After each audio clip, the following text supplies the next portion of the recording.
What does it mean to be human? That's the question we've been tasked to answer, and let me tell you, it's been almost impossible. Being human doesn't have one exact root or reason, but it's more of a subjective concept that changes with different perspectives. For some, our emotions make us human and set us apart from other living things. Others think it's our DNA. But neither of these answers really hit the root of the problem. They only touch the surface. In my opinion, the most prominent concept that makes us human is our sense of self. Our personal identity, as well as how we see ourselves in relation to the rest of the world. Having a sense of self and self-concept separates us from all other living things. I'm not trying to offend anyone, but I'm almost certain my dog doesn't go around pondering who he is and the meaning of what it means to be canine. Humans, however, do this exact thing daily, and the reason being is our curiosity about ourselves. Our personal identity is one of the main things that makes us human. It's how we think of and characterize ourselves within our own minds. This identity can be based on a multitude of attributes. In this essay, though, we're going to explore a major four: race, gender, dreams, and lastly, what we make it. The color of water is an amazing example of how race affects our personal identity. Throughout the entire book, James is constantly questioning his race, whether he's more white or more black. This constant turmoil inside his head over race leads him to question who he really is at all. James is a prime example of self-concept in action, because he's asking the golden question: who am I? Kasaya Inota shows us that gender is a huge part of our personal identity through her struggle over accepting her place as a woman, like her own mother. Gender and race are both a huge part of our personal identity because they are major ways that society chooses to categorize us as humans. In the movie Man on Wire, Philippe is a wonderful example of how dreams can define us, no matter how stupid our dreams may be. And lastly, the majority of our personal identity is actually formed by us ourselves. In Apple Cake by Abigail Thomas, we see this exact concept. Our personal identity is the main thing that defines us as human, because it is what we choose to show to the rest of the world. By defining different aspects of our personality or characteristics, we are ultimately defining ourselves as human because we are the sole species to do this. In the end, we get to decide what makes us human.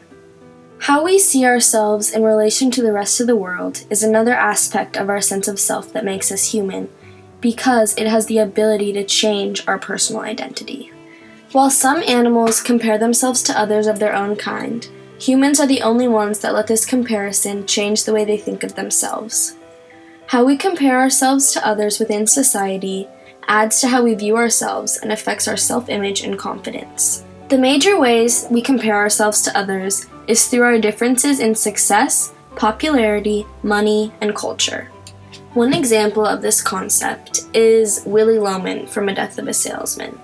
All Willy wants in life is to be successful, but he constantly compares himself to others, so he can never be truly happy with who he is.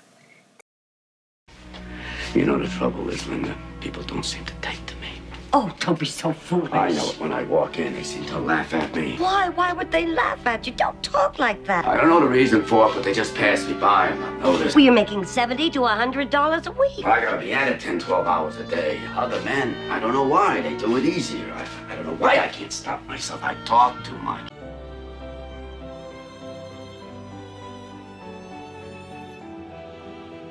This constant comparison to people better off than him causes Willy to look poorly on himself, and it overall changes his self-image and who he thinks he is.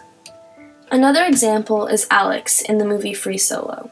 As soon as Alex is being filmed, his view on risk-taking and how he lives his life changes because of the social pressure associated with being watched. This was one of the first times that Alex backed out of doing a climb, and it was because the added social pressure made him question who he was and his usual habits. In A Raisin in the Sun, money is a big issue for the Younger family because they don't have a lot of And I got a it. boy who's got to sleep in the living room because I got nothing, hey? Nothing to give him but stories. Like on how rich white people live, eh? Eat your eggs, Wally. Damn these eggs.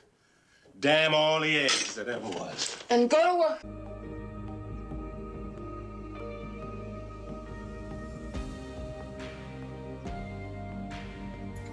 They compare their economic status and wealth to those around them, and in turn, it negatively affects how they view themselves.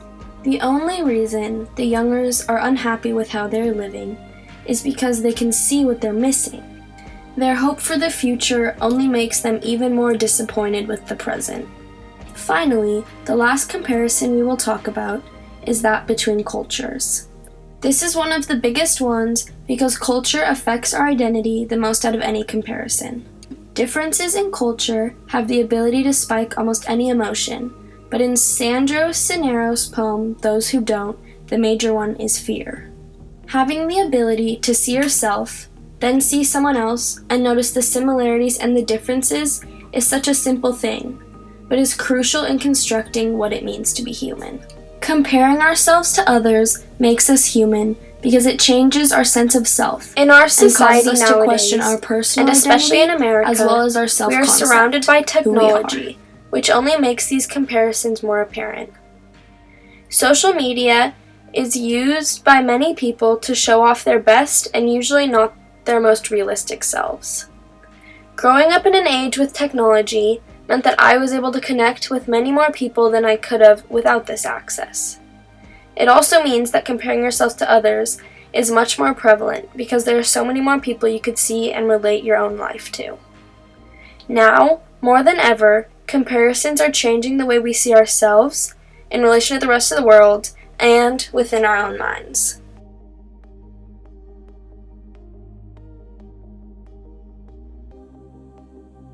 People are humans because of how we are able to identify ourselves in the context of this world. We are one of the only species with a sense of self, meaning that we have the ability to question and to decide who we are. As we have learned, this sense of self, however, also comes with our incessant need to compare ourselves to others. These constant comparisons we make lead to jealousy, greed, and self-deprecation galore. Society would be a whole lot better if we could just up and stop making comparisons, wouldn't it?